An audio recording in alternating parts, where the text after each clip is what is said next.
러시아와 우크라이나의 전쟁이 해가 바뀌어도 계속되는 가운데 러시아 붕괴 가능성이 대두됐습니다. 심지어는 중국의 종속국이 될 수도 있다는 진단입니다. 이에 따라 서방은 러시아의 패배에 대비해야 한다는 주장이 제기됐는데요.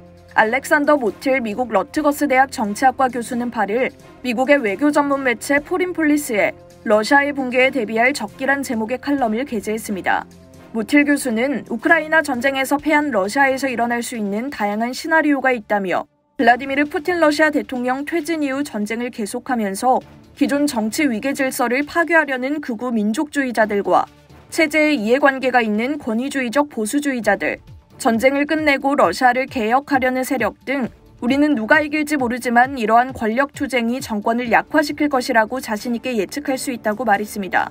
이어 약화된 정권은 오작동하는 경제와 함께 불만을 품은 러시아인들을 거리로 불러낼 것이라며 러시아가 이 혼란에서 살아남는다고 해도 중국의 종속국이 될 가능성이 높다. 러시아가 생존하지 못한다면 유라시아 지도가 매우 크게 바뀔 것이라고 주장했습니다. 모틸 교수는 또 훨씬 더 주의를 기울여야 하는 또 다른 시나리오는 중앙집중식 통제의 붕괴와 연방의 해체라며 나폴레옹 제국, 오스만 제국 등 전쟁 패배로 무너진 국가를 열거했습니다.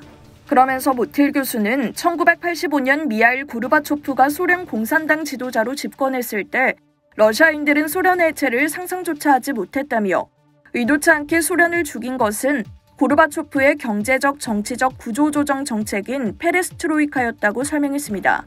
이어 오늘날 러시아가 이런 붕괴의 발자취를 따라간다면 그것은 러시아 엘리트의 의지나 서방의 정책과는 관련이 없을 것이라며 더 큰 구조적 힘이 작용하고 있다고 덧붙였습니다.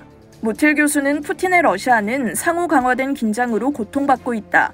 우크라이나 전쟁에서의 군사, 도덕, 경제적 패배뿐만 아니라 푸틴의 중앙화된 정치체제의 취약성과 비효율성, 국가 경제의 총체적인 관리 실패, 부패 등이 포함된다며 오늘날 러시아의 해체를 원하는 사람은 거의 없겠지만 정치, 경제, 사회적 불안정이 증가함에 따라 어느 시점에서 러시아의 구성 단위들이 독립을 통해 안전을 추구하려고 할 것이라고 주장했습니다. 그는 이런 상황에서 러시아의 체제 붕괴는 방아쇠만 당기면 촉발될 수 있다며 우크라이나의 전쟁 패배는 마른 나무에 불을 붙이는 불꽃이 될 수 있다고 밝혔습니다. 러시아의 붕괴가 내전을 초래할 것이라는 주장도 나왔습니다.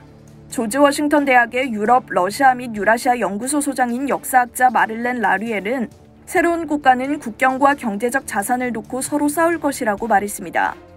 마찬가지로 헨리 키신저 전 미국 국무장관 역시 러시아가 해체되거나 전략적 정책 능력이 파괴되면 11개 시간대를 아우르는 러시아 영토가 경쟁으로 물들 것이라고 주장했습니다. 모틸 교수는 서방은 러시아 붕괴 가능성에 대비하는 것이 필수라며 발트해 연안 국가에서 중앙아시아에 이르기까지 러시아 국경을 따라 있는 국가들의 안정을 유지하고 러시아 연방에서 새로 독립하는 국가가 안정되고 온건하게 행동하도록 도와야 한다고 말했습니다. 이상 여의도튜브였습니다.